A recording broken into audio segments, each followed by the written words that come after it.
ఇవన్నీ మనం చూడాలి. నెక్స్ట్ వచ్చే వారం మనం మాట్లాడవచ్చు, అప్పటికి నడుస్తుంది కాబట్టి. సార్, ట్రంప్ మోడీ ప్రేమ సందేశాలు వెనిజులాపై వార్.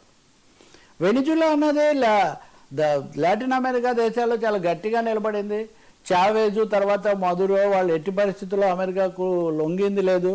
కానీ ట్రంప్ ధోరణి ఎలా ఉందంటే వర్మ, అమెరికా రక్షణ మంత్రిత్వ శాఖ మినిస్ట్రీ ఆఫ్ డిఫెన్స్ను మినిస్ట్రీ ఆఫ్ వార్ అని పేరు మార్చాడు ట్రంప్. మినిస్ట్రీ ఆఫ్ వార్ అసలు ఏంటంటే మినిస్ట్రీ ఆఫ్ వార్ అంటే ఏంటి? ఎవరైనా కానీ అంటే వార్ చేయడానికే మాకు మంత్రిత్వ శాఖ అని 1949 వరకు దానికి ఆ పేరే ఉండేది.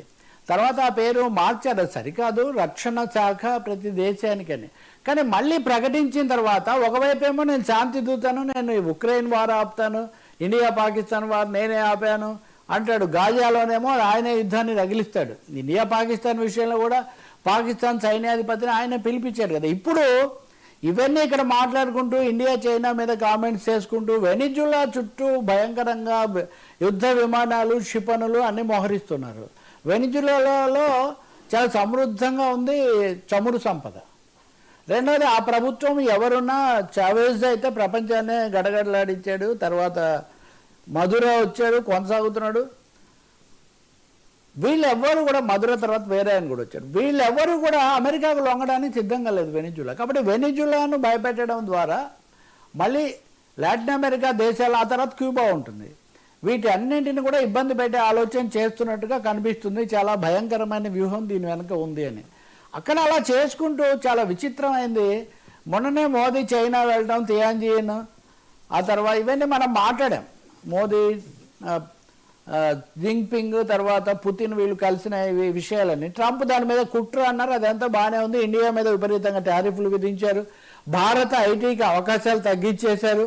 ఇప్పుడు భారతీయ దేశం నుంచి వెళ్ళే వాళ్ళు వీసా పొందాలంటే కూడా మాతృ దేశంలోనే వీసా పొందాలి తప్ప ఎక్కడంటే అక్కడ తీసుకోకూడదని నిబంధనలు సడన్గా చాలా బిగించారు. ఏ విధంగా చూసినా ఇండియా వ్యతిరేక చర్యలతో వాళ్ళు ముందుకు వస్తున్నారు. కానీ ట్రంప్కు మోదీకి ఫ్రెండ్షిప్ అంటుంటారు కదా. మొన్న హఠాత్తుగా మోదీ చాలా మంచి ఆయన, మాకు చాలా మంచి స్నేహితుడు, ఆయన ఇప్పుడు చేసే పనులు ఏవో నాకు నచ్చలేదు కానీ ఆయన చాలా మంచి స్నేహితుడు అని ట్రంప్ హఠాత్తుగా ప్రేమ సందేశం పంపితే మోదీ గారు కూడా ఐ రెసిప్రొకేట్ ట్రంప్ అని ఆయన కూడా చెప్పేశారు. ప్రపంచము మీకు తెలుసు, నేను ముందు నుంచి మనం గమనించాలి, చైనాది ఒక ఘట్టము మాత్రమే, మిగతా ఓవరాల్గా ఎలా ఉంటుంది అనేది అయితే గమనించాలని. ఖచ్చితంగా ప్రపంచం ఒకసారిగా నివ్వెరపోయింది. మొన్నటిదాకా చాలా అయిపోయింది, తలకిందులు అయిపోయాయి చెప్పి ఆయన అనగానే నేను రెసిప్రొకేట్ అనడము, I welcome the statement by Trump అని కూడా ఈయన చెప్పాడు. సో అదైన తర్వాత విదేశాంగ మంత్రి జైశంకర్ కూడా నిజమే మా మధ్య ఎప్పుడు ఏమీ సమస్యలు లేవు, అదొకటే వచ్చింది రష్యా నుంచి చమురుకోవటం అయితే మేము కొంటూ ఉంటాం, కానీ మిగతా విషయాల్లో మాకేం లేదు. ఉండాలని కూడా ఏమి ఒక విషయంతో సంబంధాలు చెడగొట్టుకోవాలని కాదు, కానీ మళ్ళీ సామధాన భేద దండోపాయాలతో భారతదేశాన్ని మళ్ళీ ఉచ్చులో పెట్టుకునే ఒక ప్రయత్నం మటుకు ట్రంప్ చాలా తీవ్ర స్థాయిలో చేస్తున్నారనేది అర్థమవుతుంది.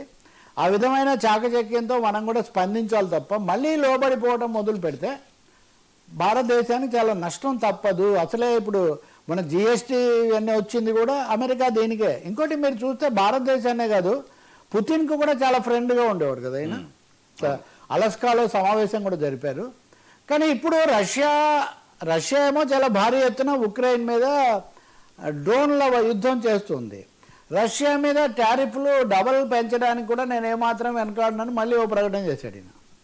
అంటే totally inconsistent and irrational rabbit అంటారు చూడండి, అలా వ్యవహరిస్తున్న పరిస్థితి.